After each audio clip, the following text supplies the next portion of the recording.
So you had mentioned to me the other day, damn, our audio sounds pretty good. And I was like, hey, man, I'm not going to touch the dials. I'm not going to do nothing. And you're pretty much, I think, of the same camp. You're like, fuck it, it's dialed in. And then what happens, Bob?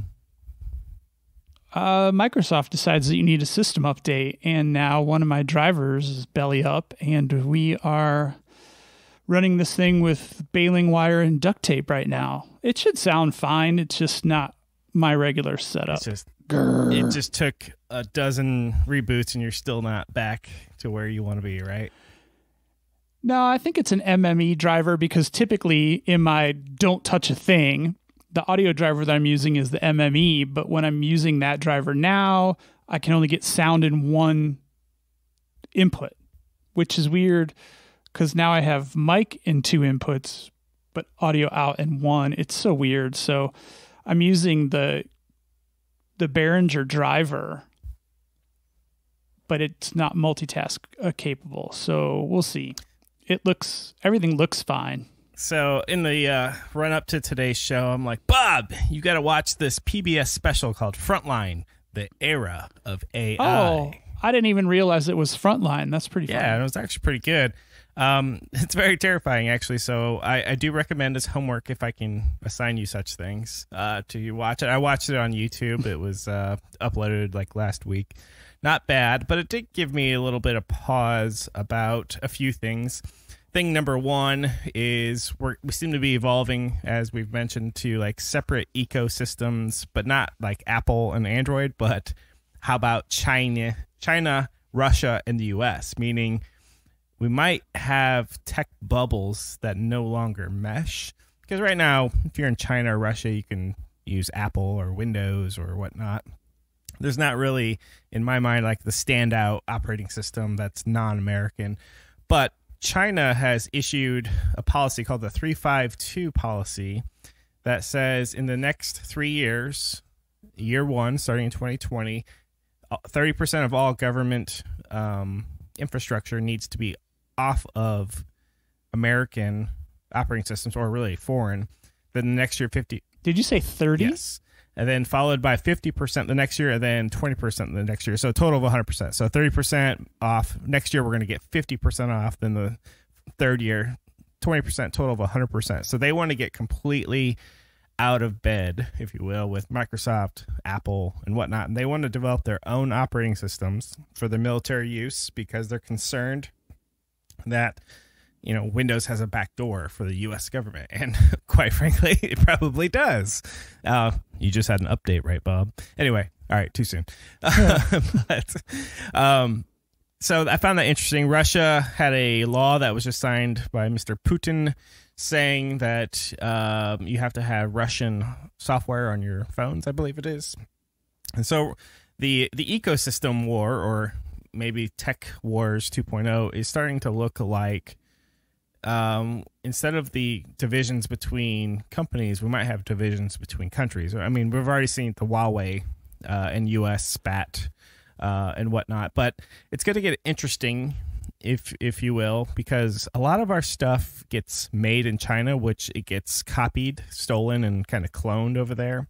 And so if they start putting up what they were calling the bamboo curtain, I guess a play on the Iron Curtain, but the bamboo curtain, oh, that's terrible. Isn't it? But it's just kind of an interesting thing because we've essentially, as America, we've bootstrapped China into where they are now, and they are claiming that the U.S. is still number one in AI and machine learning, but they're going to probably eclipse us very soon. So, well, I've seen that in the presidential debates running up to current time, where that is one of the major concerns, is that China, because of the way that they're setting up regulations and whatnot, they're far better suited to surpass us in the field of AI.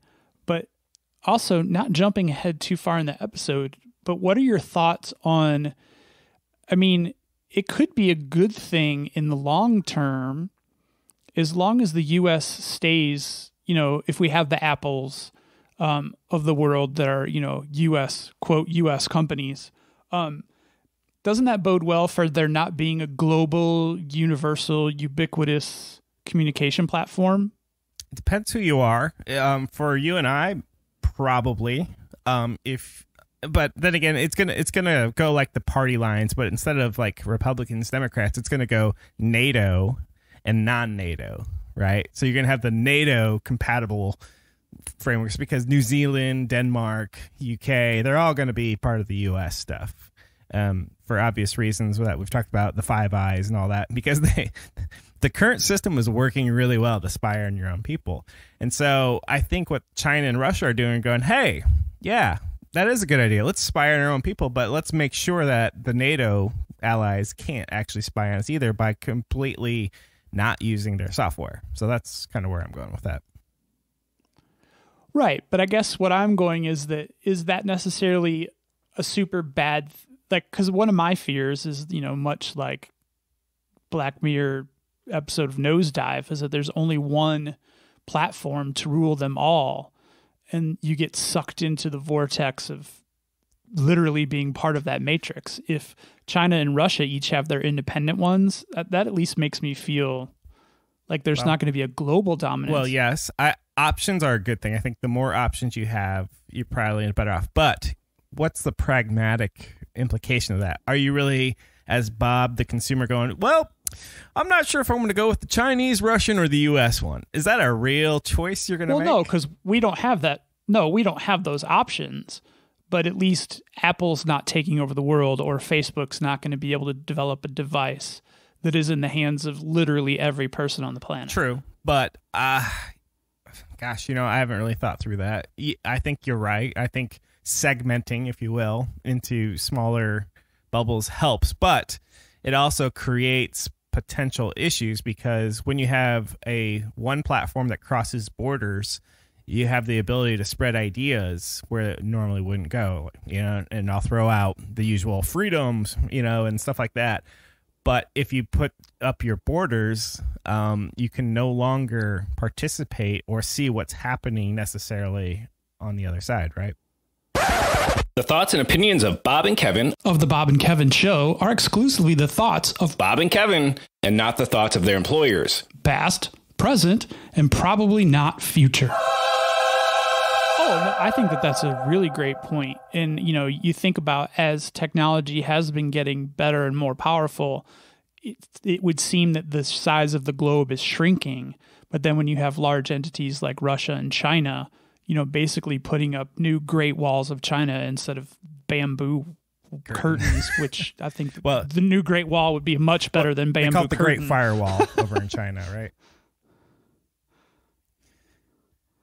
All right. So, yeah. So I just found that kind of an interesting thing, and we're kind of moving towards a war of AI, because they paint a very dystopian current, I guess, the present over in China with the social credit system and facial recognition. They were correlating those, no shit, in the documentary that they said if you have low battery on your phone, that is a negative for your social credit. And I'm like, what? Because they have exactly, they've correlated people who don't keep their phone charged well with people who have poor decision making. And I was like, wow, shit, I'm gonna keep my phone charged. But how about they just have shitty phone batteries? Come on. Well, I'm just telling you, that's a, or you're too busy crushing it. Gary V. So that's a data point over there for their social credit system. And they also use your social credit score and all these different things to determine whether or not you need to go back to a political re-education camp, also known as a prison, so that you can toe the party line. I'm like, holy shit, this sounds like an episode of Black Mirror, but no, this is what we call China these days. How fucking scary is that? China! Oh gosh, this is that's very good foreshadowing, because we have a part of the show coming up where we get to talk about some Black Mirror episodes. And so without getting too much deeper into that, I want to talk about one other point that was brought up in the Frontline special, and it had to do with AlphaGo. And so I know you're familiar with the AlphaGo documentary and the experiment that happened, but for the lay listener, it's essentially, there's a game called Go. It's like a board game, and it has black and white pieces on a grid there's like a gajillion different combinations. Think of checkers, but Othello, or is it not Othello? What's that old? Is it Othello? That old board game from the 80s? Where you flip the black ones to white and the white ones to black. It's kind of like that, but not really. Oh, I was thinking Shakespeare. I'm like, oh, wait, is that just the Shakespeare thing? I guess they are the same name, right? So it was human versus machine, where the machine won, beat like the world champion from like South Korea or something. And many people were saying, this is going to usher in a new era. This is the Sputnik moment for AI.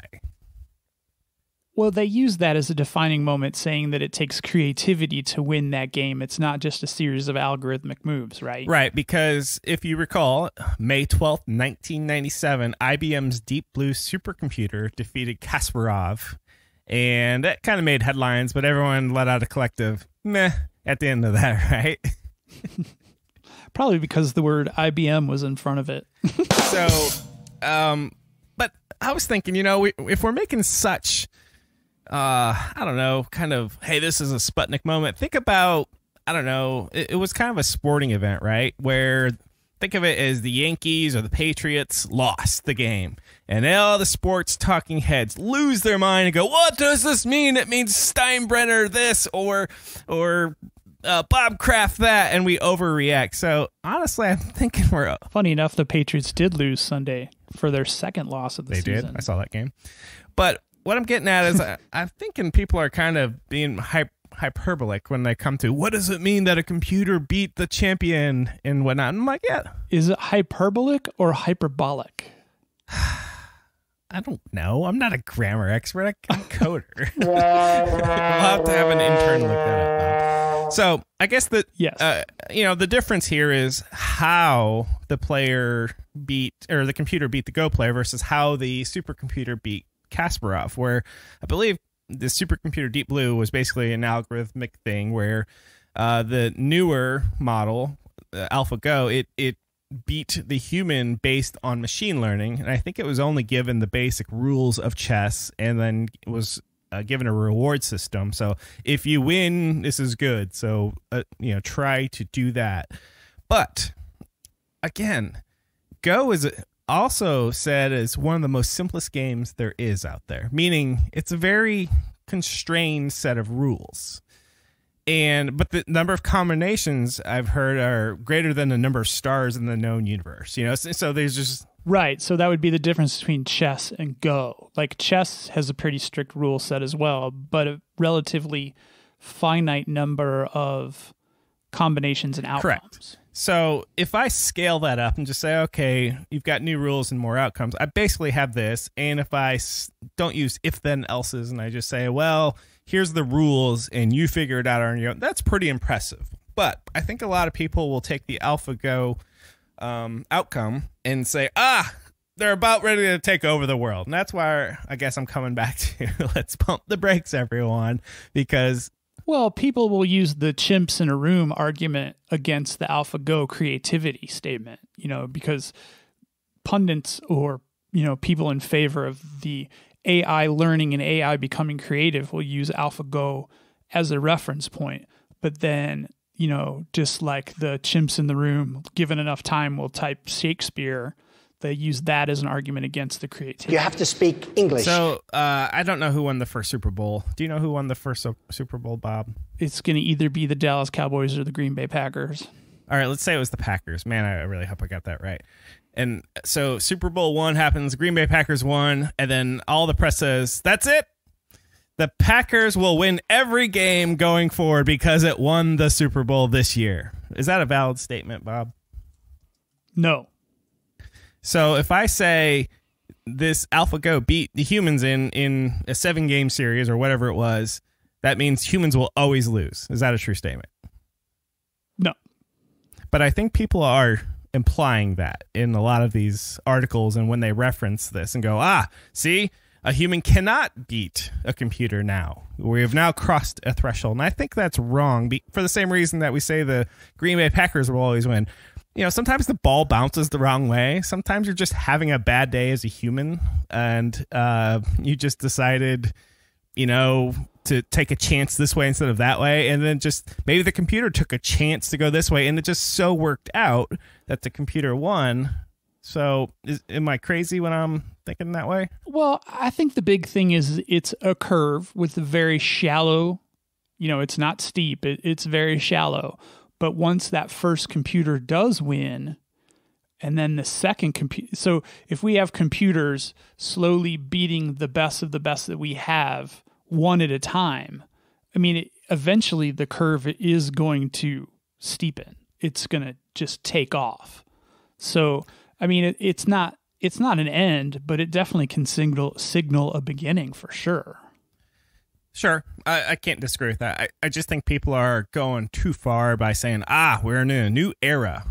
I'm thinking, not really. We're not in the Green Bay Packer era.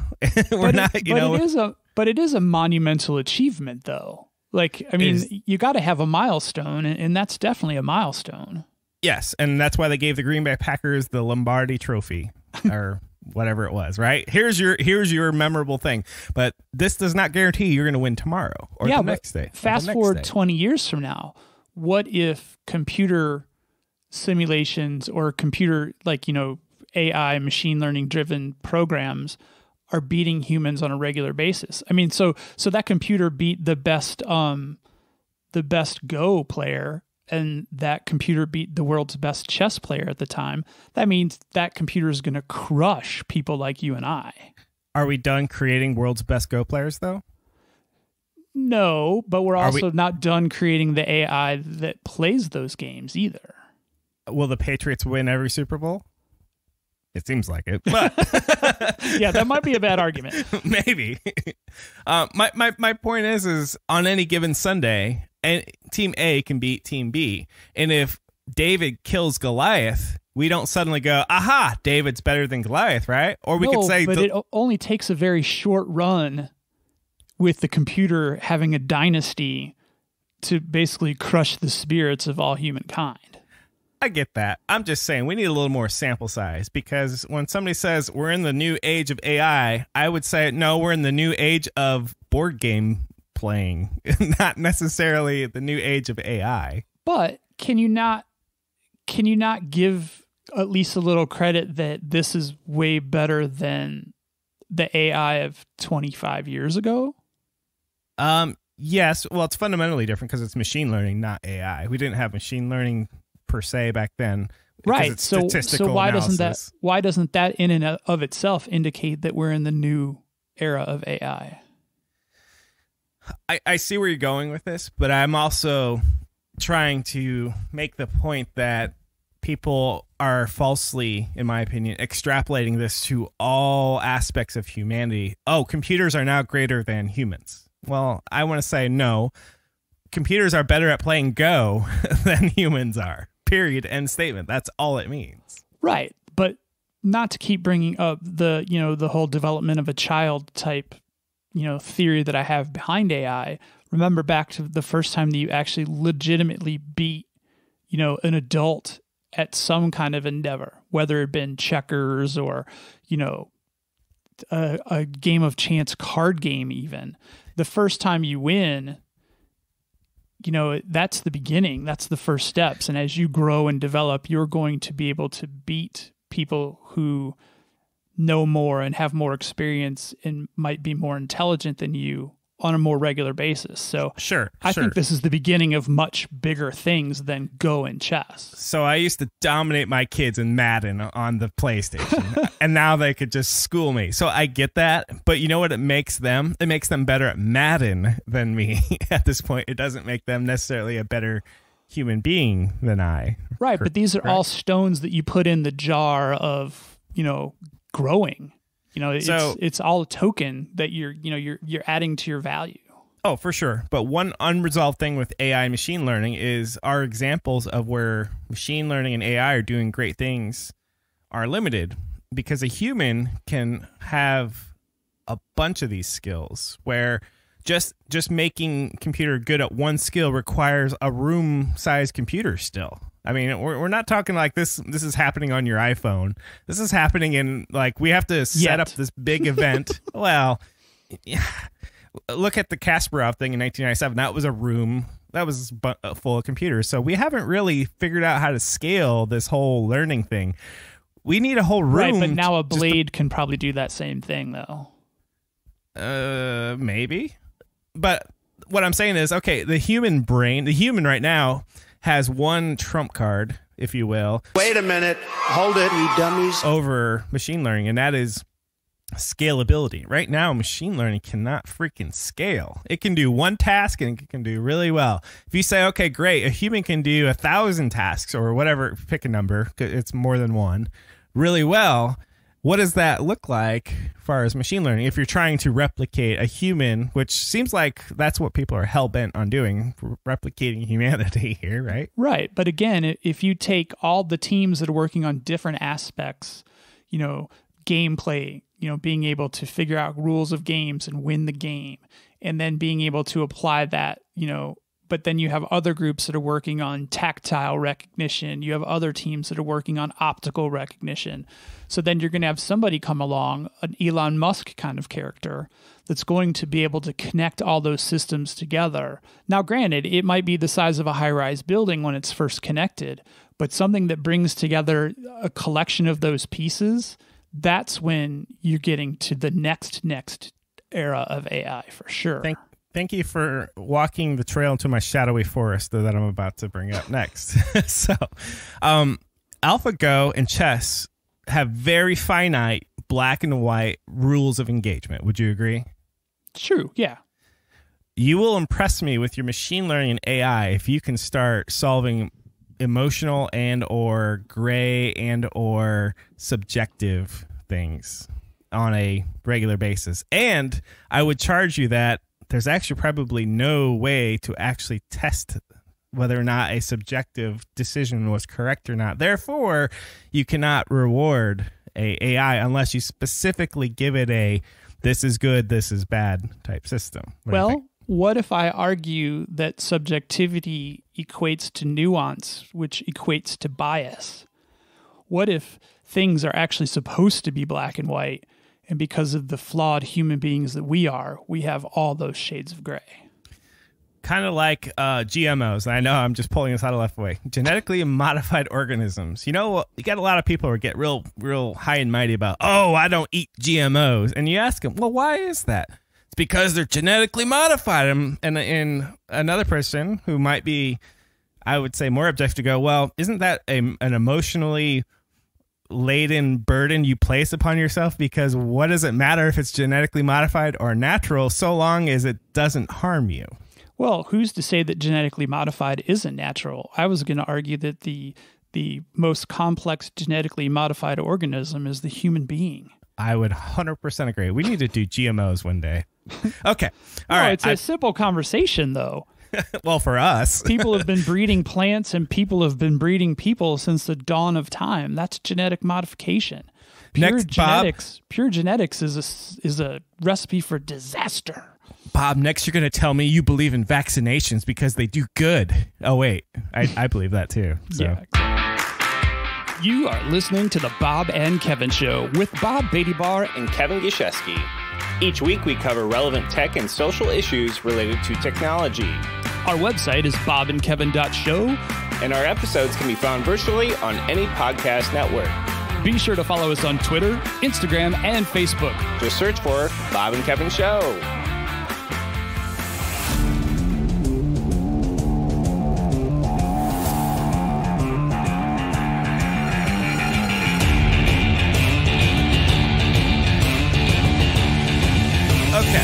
So, Bob, you were asking me, hey, we need a show topic. And I was like, ah, shit, we do need a show topic. And I was like, hey. So you came up with two. So what Bob and I came up with was, hey, wouldn't it be great if we could sketch out a couple of not yet Black Mirror episodes? Because, well, our podcast is kind of reality Black Mirror, right? Plus, we love that show. Yes, we do.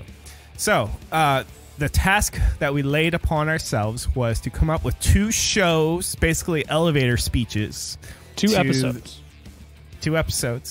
And it comes down to just the pitch. And what's the guy who runs Black Mirror? Is his name Charlie something? You got me there, but yeah, I think his first name is Charlie. Charlie Brooker. Oh, sorry. I had to Wikipedia that. I knew that, but I forgot. So Charlie Brooker. So there's there's a few seasons of that. It's on Netflix, and the premise of each show. There's 5 seasons, and we're basically coming up with episode ideas for the next season. And if you've never seen Black Mirror, and trust me, a lot of you haven't, and I don't get that because I'll be like, hey, you know that one Black Mirror episode? To just a random person, they're like, what's that? Well, Black Mirror is a Netflix produced show that has to do with the darkness of technology, I guess is the way to put it. Yeah. Is that very accurate? Each episode has basically a completely different cast. So it's not episodic. It's basically, it's going to run an hour or hour and a half or whatever it is. And it's just going to go from A to Z, and it's going to have a story. And at the end, it usually has a twist. And you're like, fuck, this sucks. Oh my God, this is happening right now. Right. And then once you get to be a big enough fan, you just say, fuck, this sucks after the opening credits, because it's just going to be bad. And it's very much like the Twilight Zone, which, side note, I actually started watching the Twilight Zone, and that shit holds up still. Oh, yeah, it was the original Black Mirror for sure. Holy crap, it's very scary. So, without further... Oh. But also, same concept, not a recurring cast, just basically themes of the fucked upness and... roll tape.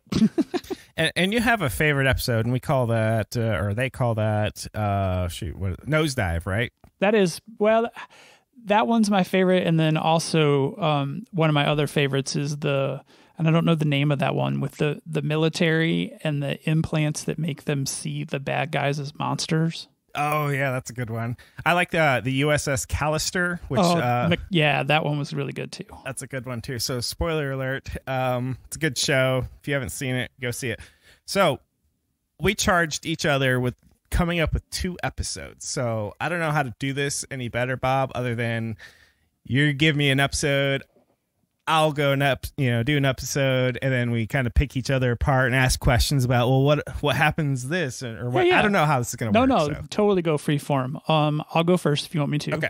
Yes. Okay. Well, first I do want to say that I pulled up the list of all the episodes to make sure that the names that I came up with weren't already used. Oh. So.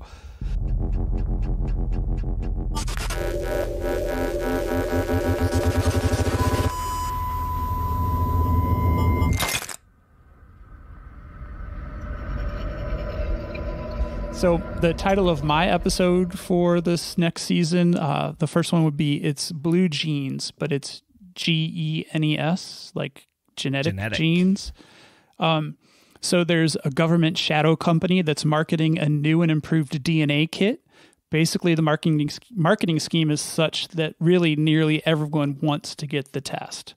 The thing is, the test is not just a test.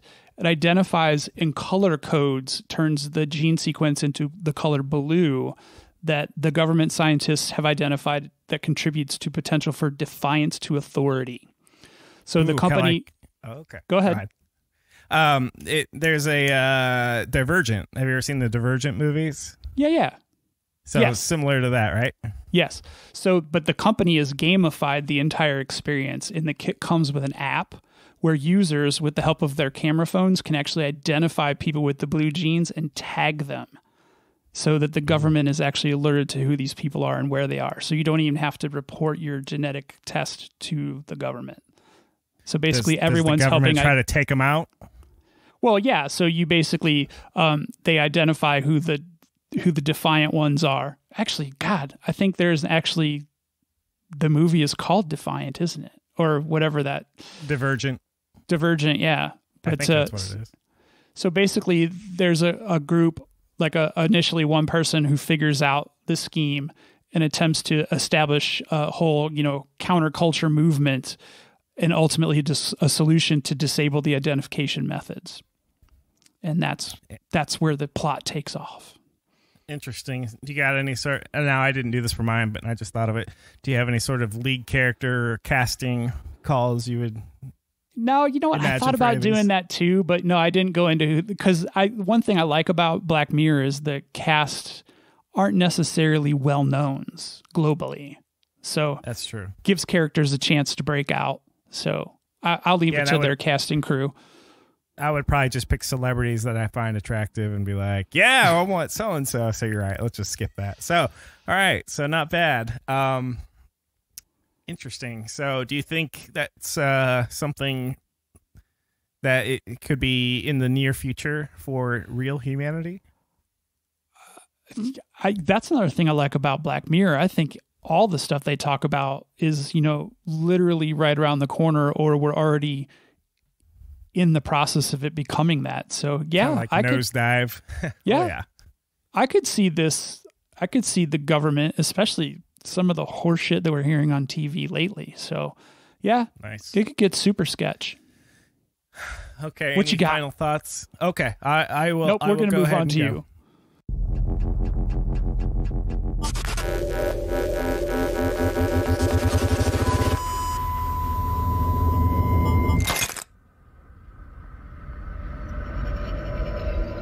Okay. So the title of this episode is called Garden of Eden. So very biblical already. Ooh, right? The year is 2125. AI, machine learning, and neural networks have successfully been able to pass the Turing test for the last 20 years with ease. The human what year? population, 2125. Oh, 21. Okay, I was like, wait, 5 years from now?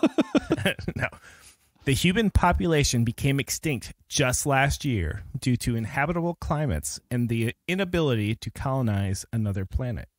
Before the extinction, robots had been created in human likeness with standard silicone and metallic materials with no ability to self-replicate. Prototypes of the first organic-based robots were just beginning their trials. Organic-based robots are able to store information more compactly, replicate with each other by merging their code, and self-charge through chemical processes. Sound familiar?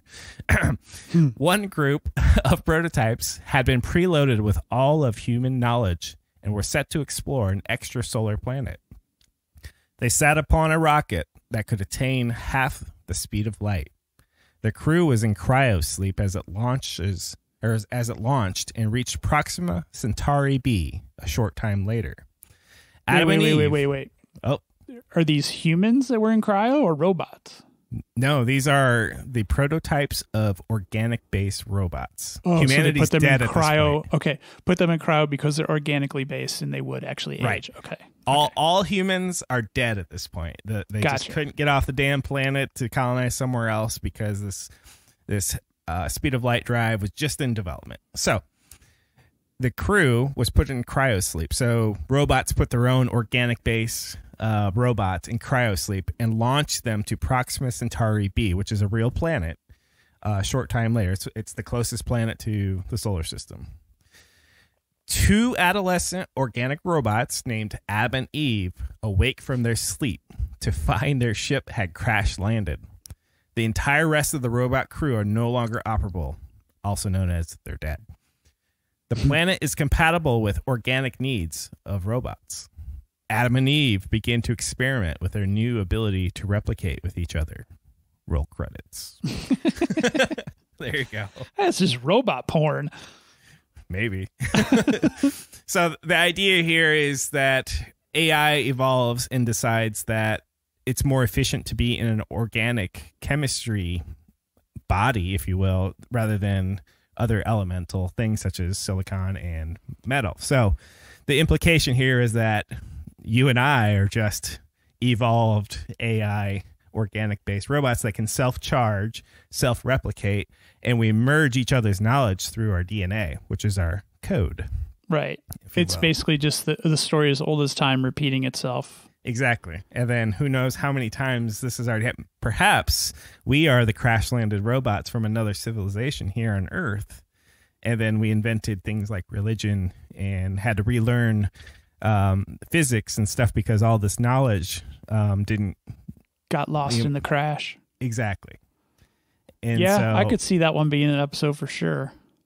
So that is my first offering there. And yes, there'll be some good-looking Adam and Eve organic robots. I call them adolescents, so I guess they need to be at least 18. So anyway. Well, or reproductive age. There you go. All right, Bob, what's your second one? My next one, it's kind of funny that your title, my next one is The Eye of the Beholder.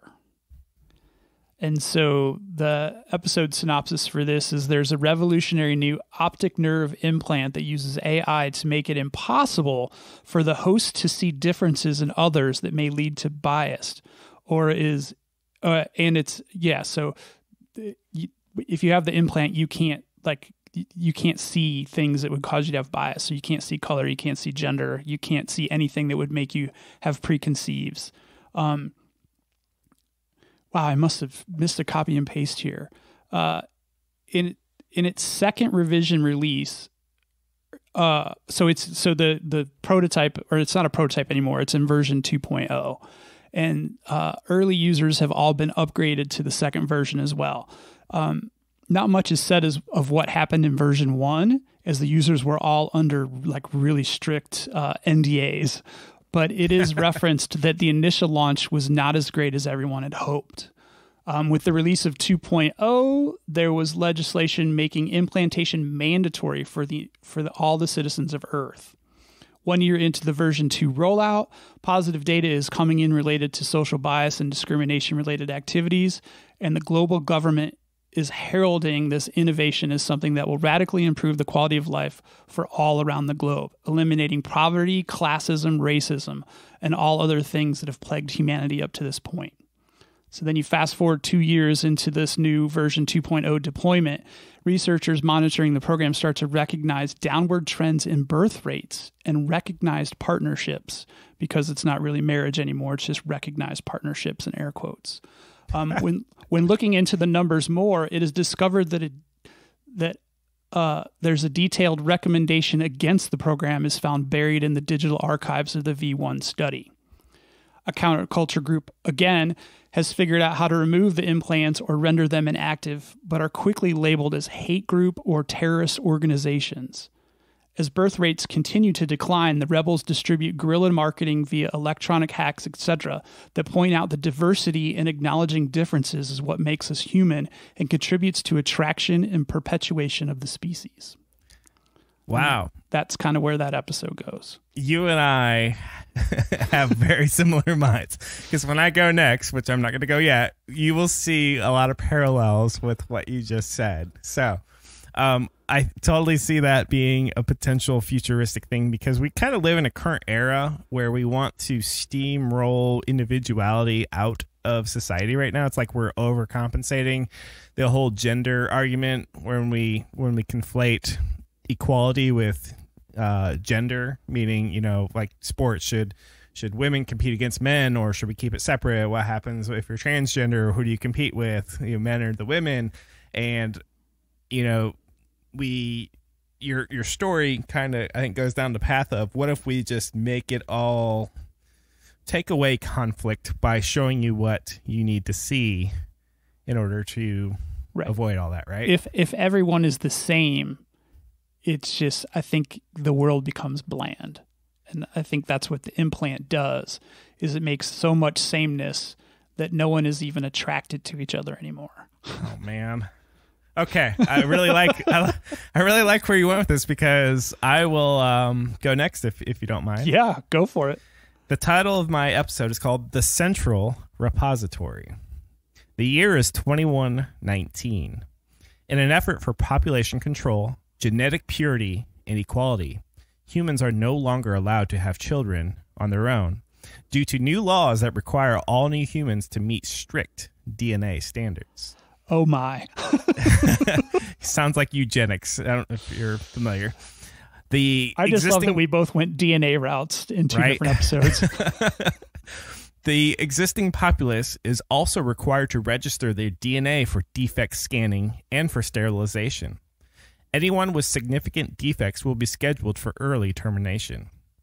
Anyone not sterilized after 1 year of the law coming into effect will be considered fugitives of the state. Going forward, children must be... themes of government overlording here. Oh, I know, right? Oh, shit.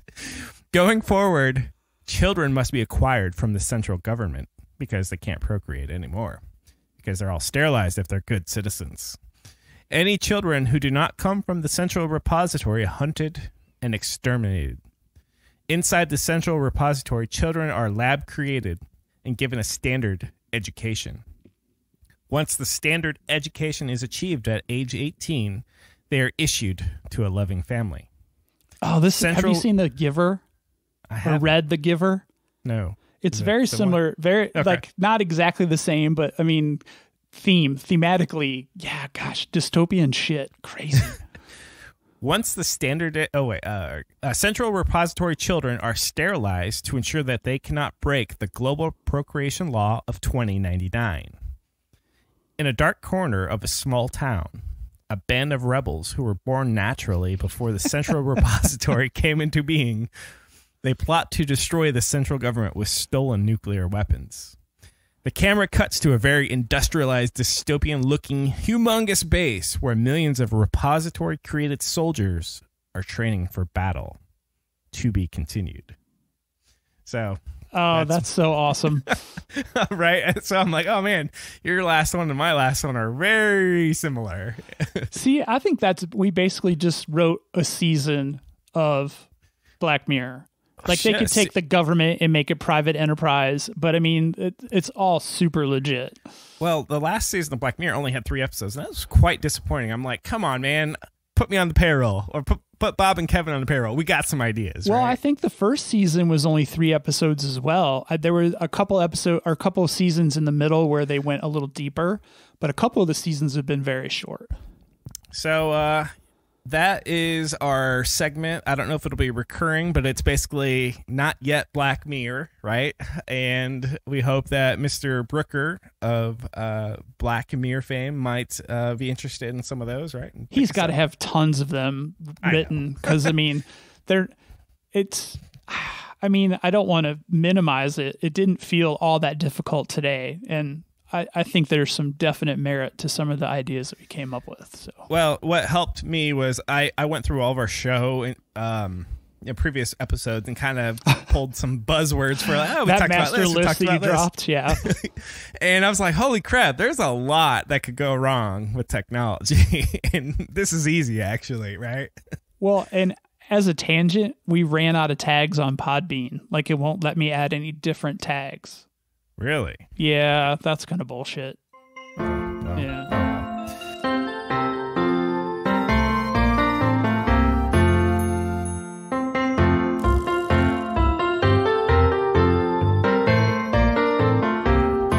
Oh, well. All right.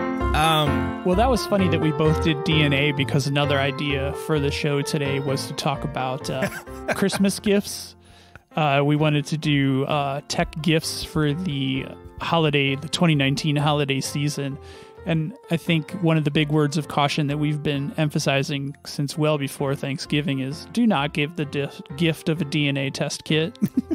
So I picked 3 gifts. Now, I want to kind of follow on and say that I didn't pick 3 gifts I would necessarily recommend. I picked 3 gifts that are probably going to be given this Christmas. Oh, interesting. So that's good that you went that route because I actually picked ones that I thought were not necessarily revolutionary, but probably like technologically significant and that people would like. So, well, I'm going to go first because if you don't mind. So my first I one went of first the 3, last time. So yeah, you should go first.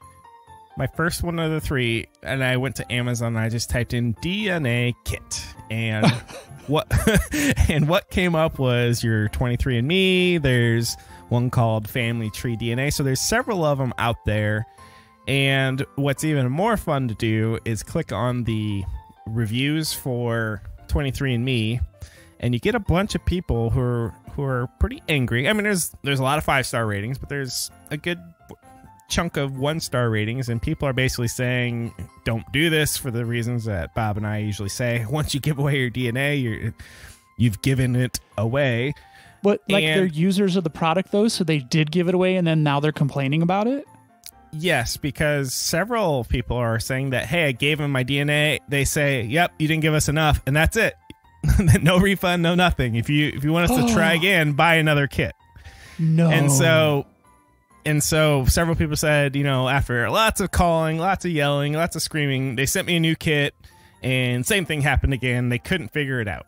And then, so they're basically like, no refund. Sorry, we tried twice and we couldn't do it. No refund. Have a nice life. What is up with those people's DNA? I don't know. Did you see recently about chimeras? Are you familiar with the term chimera? Aren't they like part lion, part human?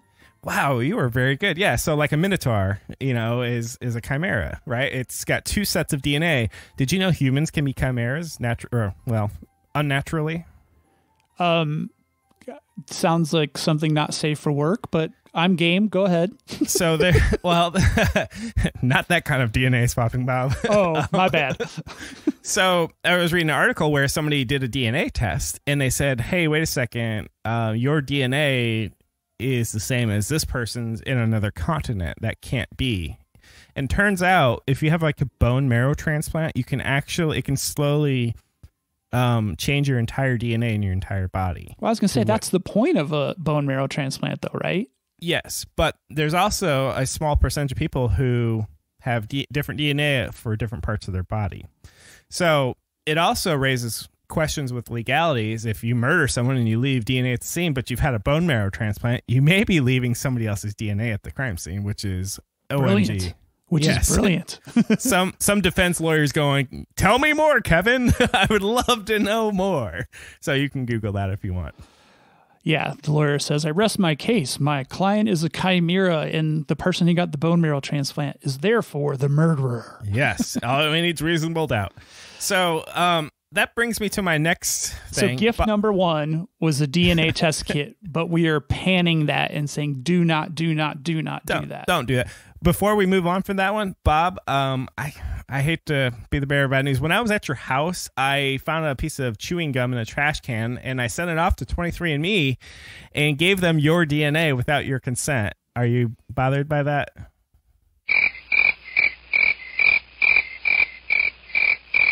It's probably already been taken without my consent anyway. Oh, so. wow.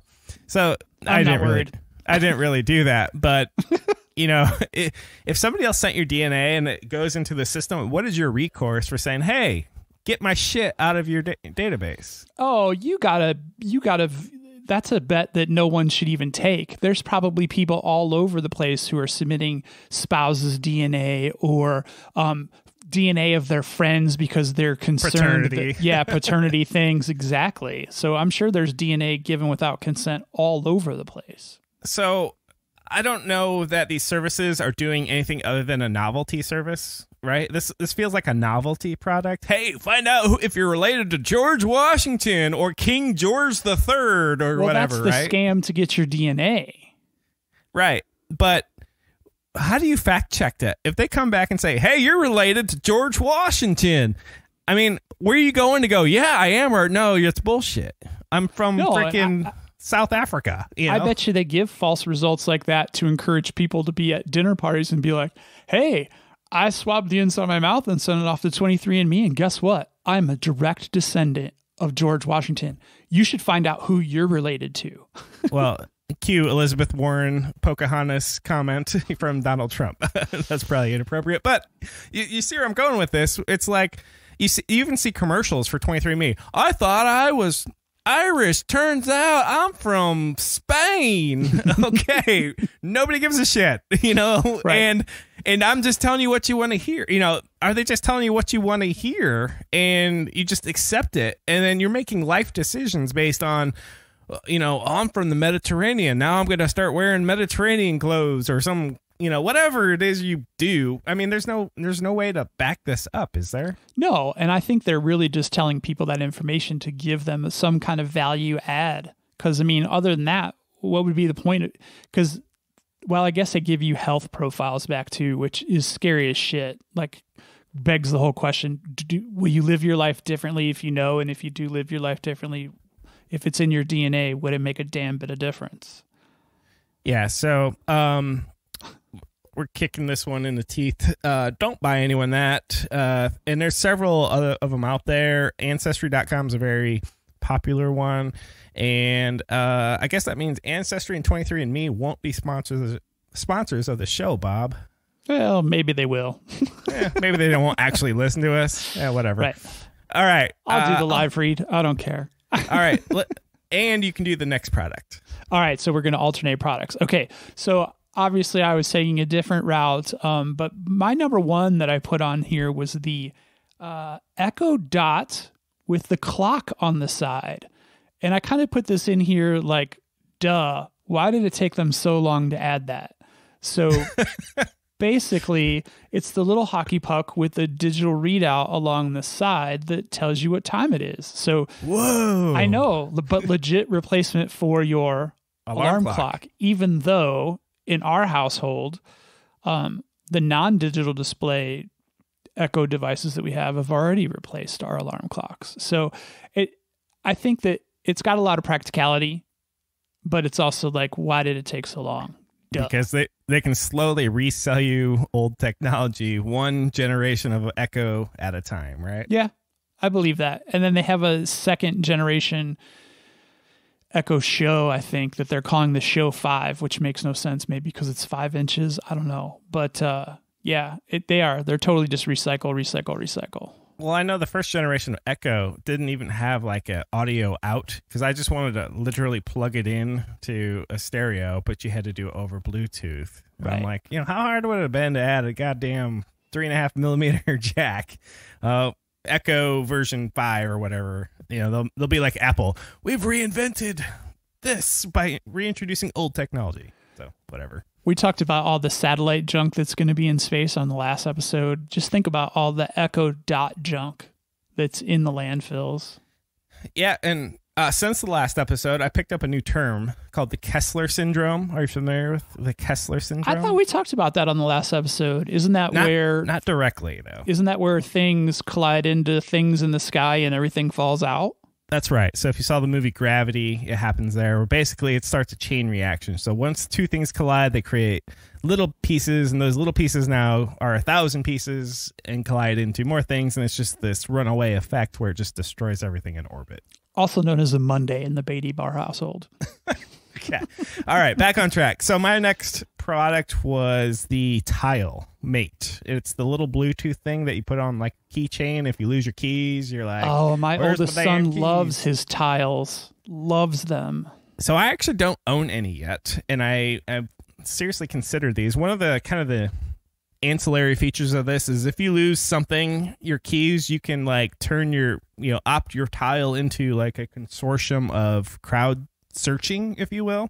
So if you lose your keys, you can be like, hey, I lost my keys. Here's my Bluetooth ID, my tile ID. Then if somebody like happens to walk past it and their phone like detects it because it's near field communications at this point, somebody could be like, hey, I found your keys. It's here in Albuquerque, and you could be like, oh, can you mail those back to me? So that's kind of a ancillary feature, but you got to opt into that. Well, right. But you can also, it's easier to find, because when you lose something, you at least have a general idea if you retrace your footsteps, and having that tile on it would totally alert you more to its location. Yeah, if you lost it in tall grass or behind, something, it's kind of like a Marco Polo game, digital version, right? Well, we lost some gear we did an 8-mile hike this past weekend, and Caroline lost a hat and a glove.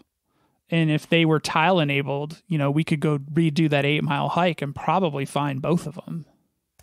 Yeah, so I haven't used these, but I've been seriously considering them, and they're in different generations and different versions. Apparently, there used to be where you can share your tile with a family, but now version 2, that's a premium feature. So there's kind of like some shenanigans there. Oh, that's crap. Yeah, but my oldest, Josh, he loves his. He's had them for years. All right, well, you didn't talk me out of it, so that's good. So I'm going to still pursue those. So what else you got? Well, that one for you was not a trash one, so there's some legitimacy to your list. So yeah. So I've got 1, yeah, right, and then 2 I am actually legitimately interested in. My number 2 is basically a genre, the AirPod or a wireless earbud genre, because apparently everyone in the world is making a pair of wireless earbuds, except for our good friends at Microsoft, because they are delaying the release of their ear tags. Do you know why, Bob, they're delaying them? Because they're ugly as fuck? No. Oh. Well, yes. And because the Washington Post ran my tweet that basically called them ugly as fuck. That's why they're delaying it. Yes. It's my fault, Bob. So, yeah, I just figured I'm getting inundated with ads for these things. And I do actually have a wireless headset that's the Backbeat Fit, and I love it. It's made by, can't think of who it's made by, and I don't have Plantronics. Made by Plantronics. So I have a pair of, but there's a wire that connects the two, and that gets, when you're wearing a hoodie, I mean, this is first world problems here. When you're wearing a hoodie, the little line in the back gets to be a little bit of a pain in the neck, literally. So, an AirPod type, wireless earbud is definitely on my list, but I'm a little frightened by that whole technology being in your ear for a long time.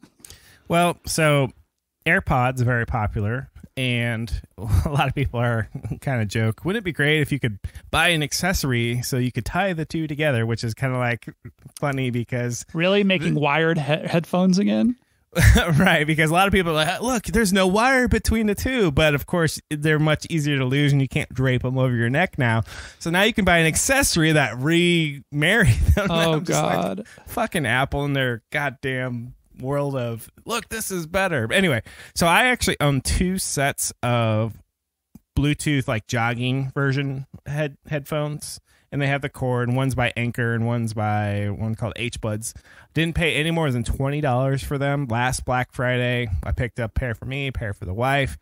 And I tell you what, they are great. I can't imagine spending a gajillion dollars on earbuds or whatever they're called, but people swear by them. But that's what we call them at our house, earbuds. And somebody's like, isn't that a movie? I'm like, yeah, long story. But but I can't imagine spending any more than $20 on these things ever. They're like $135 or something, aren't they? That's stupid. That's okay. I know you're an audiophile compared to me. I mean, I like good quality, but when I'm out running, all right. I don't need to be in this immersive, oh my God, this is the best ever. This is just so amazing sound. Dude, I just don't want to get run over, okay? And thankfully I can still hear like my environment a little bit. I find those good features. Yeah, that's what I love about my Backbeat Fits. They're actually designed so that the outside atmosphere does get in, but when I'm running with them in, I still get the shit scared out of me. So, oh, same here. But I'm still not sold on the whole Apple, wireless earbuds for $100 and gajillion. That's just nuts, man. That's just crazy. All right. So what do you got next? This is your third and final one, correct? This is. It's called a Glowforge. Are you familiar with Glowforges? Is that the laser cutout thing? The Glowforge Plus 3D laser printed, the fast, easy, powerful tool for wood, leather, craft, paper, fabric, and DIY. The ultimate hobby laser cutting and engraving machine. Yours for one payment of $39.95. That's right. $3,995. So I'm a DIY guy. I picked up screen printing this year, something that you told me you've done in the past. I do woodworking. Man, I just like making swag, for lack of a better term. Glowforge is a perfect call for you. Yeah, and you know how I actually decided this is one of my products? I went to my Amazon wish list. I'm like, holy shit, why don't I just go to my goddamn wish list? I've already done this exercise. And so there it is. I've got that on there, and I think it would be really cool to laser print things. I think you can make tons of show swag. Come on, get one. Yeah, but for $4,000, that we're gonna have to get a lot more listeners, Bob. I'd chip in $20 for it. Would you? You're such a swell guy. I know. Thanks. What can I say? Oh yeah, fuck you. Fuck you and your $20. So that's it. Would you like one of those if one of our show listeners were like, hey, you know what? Here's a Glowforge, Bob. I think Glowforge should be a sponsor and send us one. I think so too. See, we don't hate everybody. Yeah, we would totally rep them. We would totally, as long as it didn't like suck. So, well, it's funny. You went up price tag on the spectrum for your last one, and I did as well. So, what you got? I have the Sonos Move. Anyone who knows me knows I'm a giant fan of the Sonos ecosystem because the audio quality is amazing, and they are smart speakers that are Ethernet or Wi-Fi enabled, not the stereotypical Bluetooth speakers.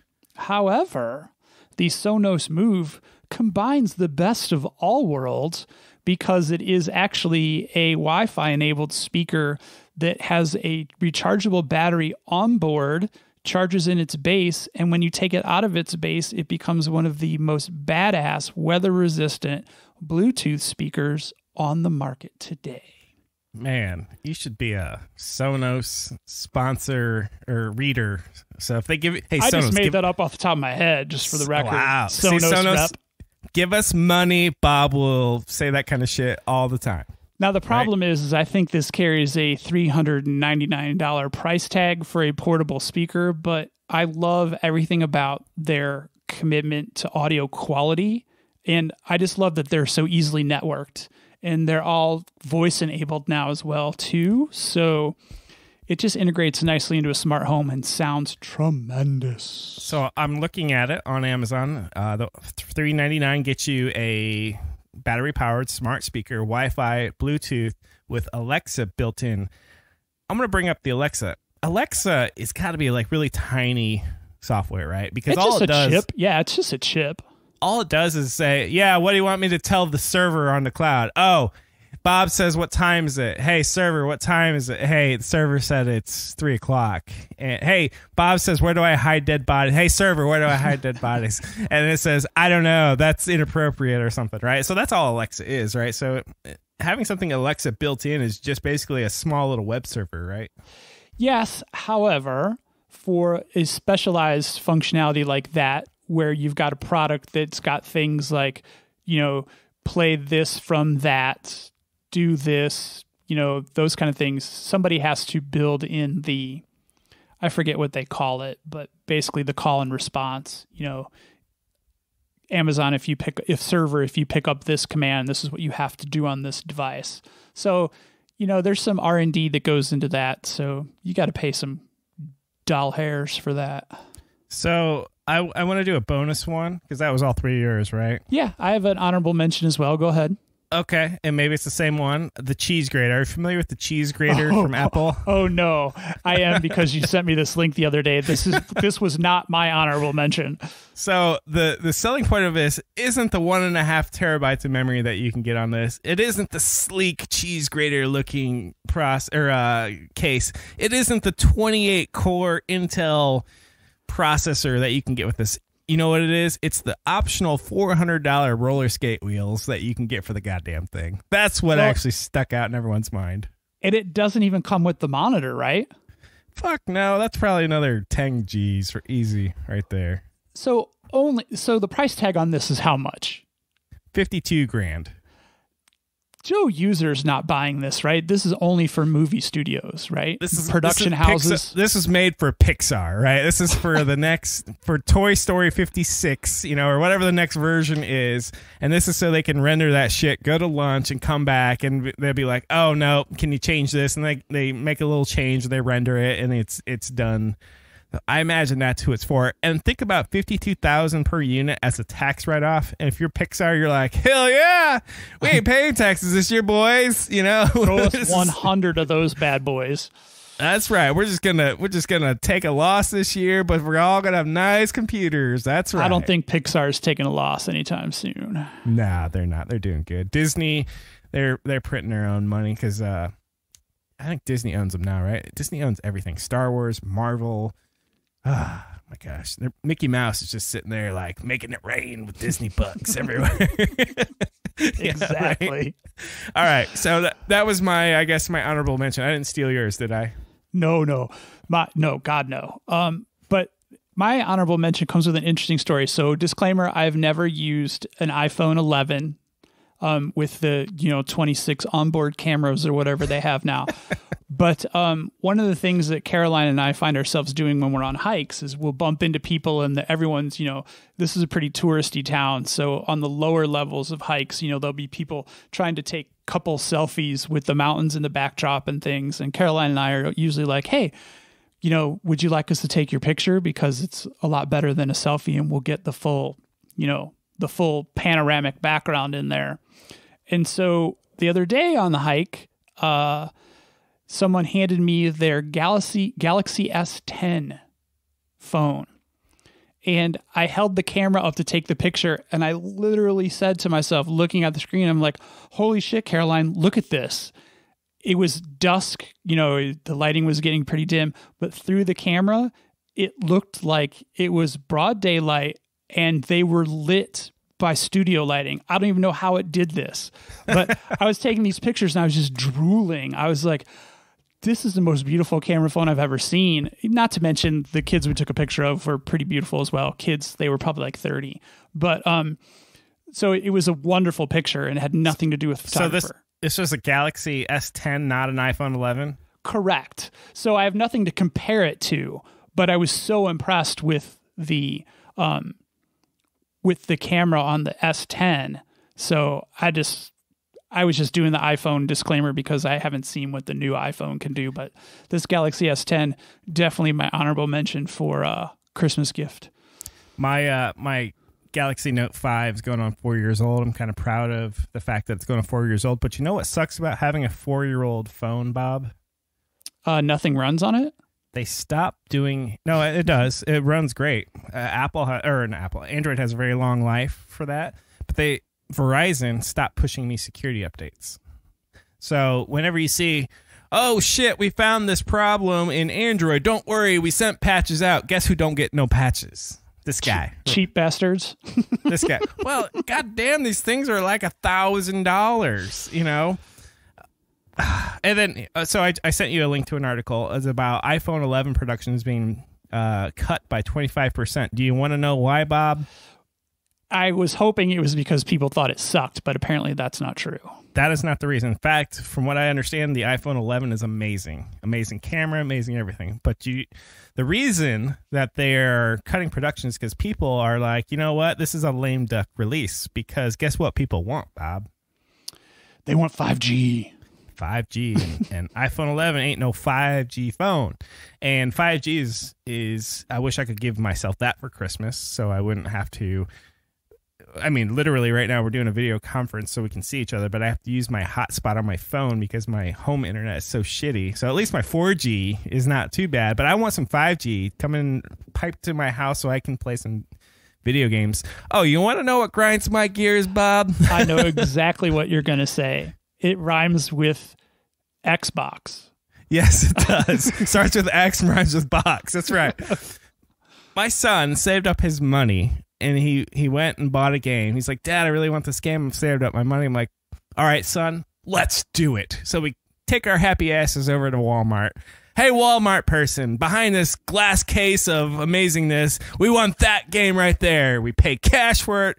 We go home. We slap that disc in the Xbox, and it wants 93 gigs of update. Are you fucking kidding me? Wait, how much data fits on one of those discs? Only like 10 gig, right? Well, 17 gig, something weird. So. Right.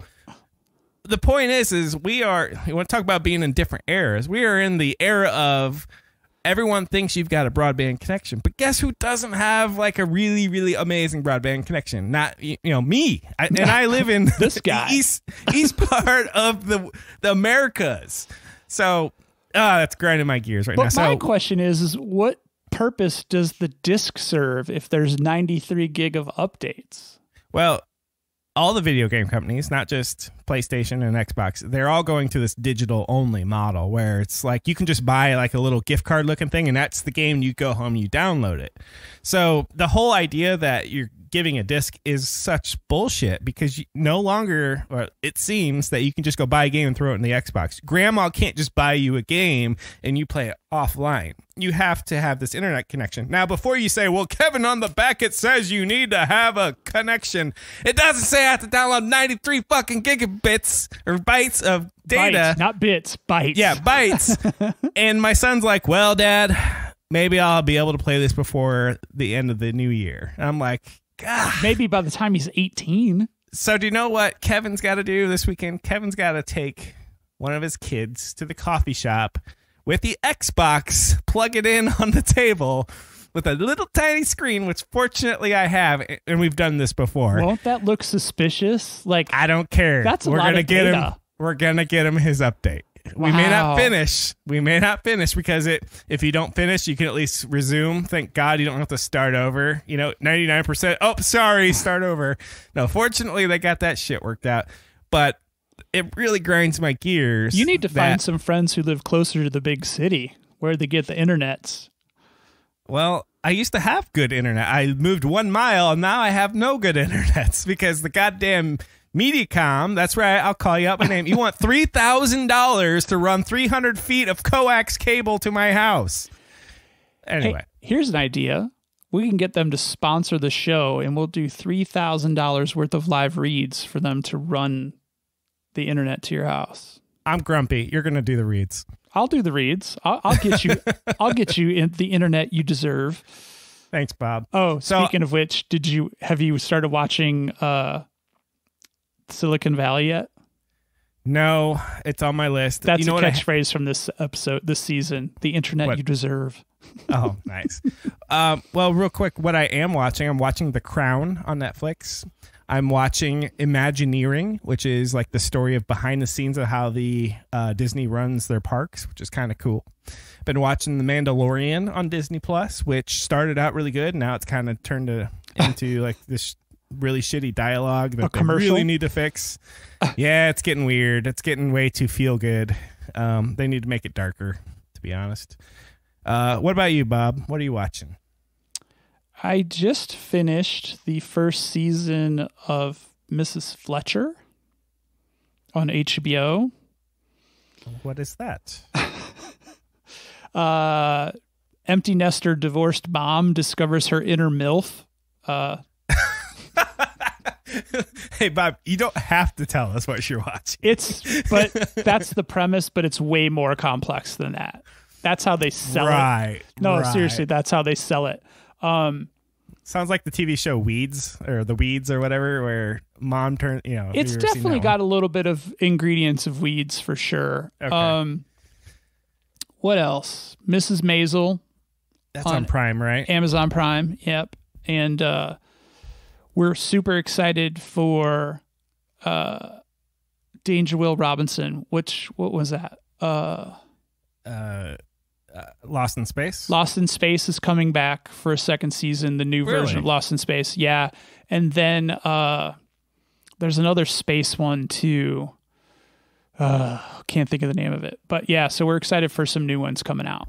It's not The Expanse, is it? It is. Thank you. See? Yeah. Okay. Right before Kevin, we need to end the show. Yeah. I know. You know what I've noticed lately in some shows, Mars, and I think it's called The Roman Empire on Netflix. They blend drama with documentary. You ever see Mars is very much like that. Yeah, I've seen several shows like that now. I'm like, I guess that's a thing now. I guess that's all right, but it's not bad. It's just I didn't see that coming. We watched The Report recently, which I think is also Amazon Prime. That was good. That was kind of documentary drama, but it was a drama based on real life events. So, ooh, I watched Laundromat on Netflix. Have you seen that? It's got Meryl Streep. Such big cast of characters on these. Jesus. Yeah, it's got I can't think of their names. Gary Oldman and married to Catherine Zeta-Jones. No, not him. Married to Melanie Griffith. Damn it. What's his name? Got me there. I don't know couples. Anyway, it's kind of a tongue-in-cheek, kind of like, the Royal Tenenbaums style, where it's con men. Super uncomfortable. Yes. It's just kind of interesting. Anyway, lots of good stuff. Go out there and watch stuff, people. All right. Well, thanks for tuning in to the latest TV shows that Bob and Kevin are watching. Actually, that's not what we talked about for most of the episodes. So, buy cool Christmas gifts for everyone, and don't get DNA kits. Unless you want to get it for your neighbor you don't like, then totally do it. Yeah, that's cool. With their DNA. Just go to their trash bin. And if you have your own DNA, or not DNA, Jesus, if you have your own Black Mirror episode ideas that you want to share with us, reach out to us on social media and share your storylines for future Black Mirror episodes with us. Ooh. And of the 4, which one would you green light? Oh, yeah. Let us know. There's going to be a little clip running here at the end, and you'll figure out how to get in touch with us. Do it. Later. Bye. Hey, have you ever wondered how you can get in touch with us at the Bob and Kevin Show? Well, first, you can try us via email at comments@bobandkevinshow.com. Or are you more into social? If so, you can find us on Twitter at Bob and Kevin Show. Or on Instagram as Bob Kevin Show. That's Bob, the letter N, Kevin Show. And if you're still on Facebook, you can even find us at facebook.com/Bob and Kevin Show. And for the serious business fans, you can even find us on LinkedIn at linkedin.com/company/the-Bob-Kevin-Show. How's that for a handle? Let's connect.